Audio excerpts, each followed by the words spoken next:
What's up, YouTube? Welcome to another PC build log. Today I'm going to build well, it's $700 build. I was shooting for a $600 build, but it's hard to get the good prices and have decent parts and going for a really expensive GPU.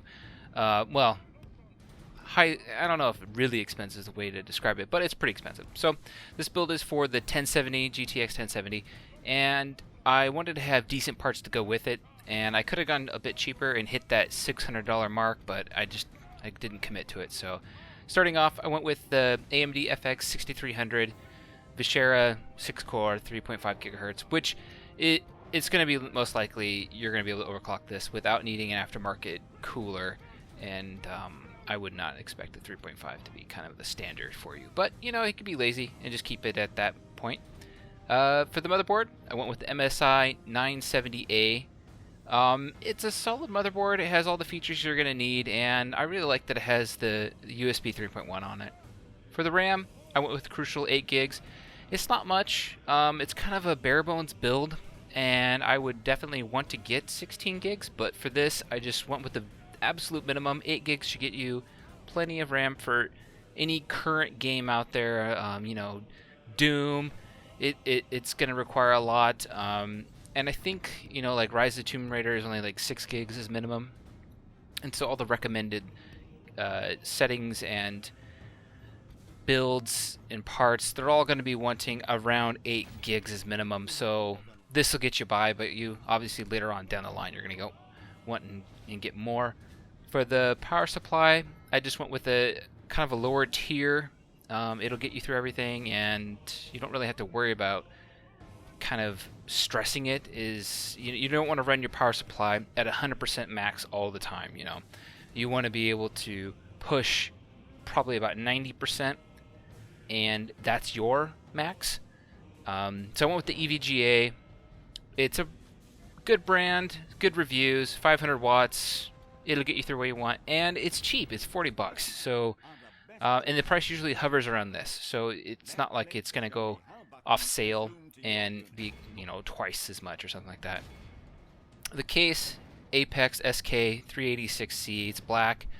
It is super cheap, and that's the point. It's gonna hold your stuff, and that's it. You're not gonna be able to utilize really anything on it. It should fit your GPU. The 1070, I am assuming, because it's 10.5 inches long, I'm assuming it's going to fit in this case. It's a mid-tower. It's a smaller looking mid-tower though, so the jury's still out on it, but I would still say it's going to fit, and that's all we really need a case for this sort of kind of bare bones kit to hold that new GPU and kind of a decent set of parts that'll get you in the market to play any goddamn game with that GPU. And your CPU will not be like a deciding factor. It should be able to hold everything. It's a 6-core processor, and that's plenty for all games. And it has plenty of hertz to really... I don't think you're going to see any sort of stuttering in any new game for probably the next couple of years. And with that said, the biggest thing is probably going to slow you down is actually probably your hard drive. I went with just a typical 1TB Seagate desktop hard drive. It's cheap. It'll hold lots of games and save files and everything like that. It is not meant to be like a benchmark breaker, so keep that in mind. And finally, the GPU is the newest to the market here. June 10th, it'll be out. The GTX 1070. Man, this thing looks so amazing. And I'm going with the manufactured price of $379.99. Obviously, once Asus and Sapphire and, you know, XFX get a hold of it, the price is probably gonna wiggle around a bit as they overclock it, or, you know, add on like 17 fucking fans, you know, that kind of stuff. So I imagine it's gonna drop a little bit and probably go up a little bit. So assuming it's gonna be about $380 and all the other parts that I've listed out, the total comes to $690, which is not bad for, you know, straight to the market, brand new GPU that's going to dominate, along with some decent parts.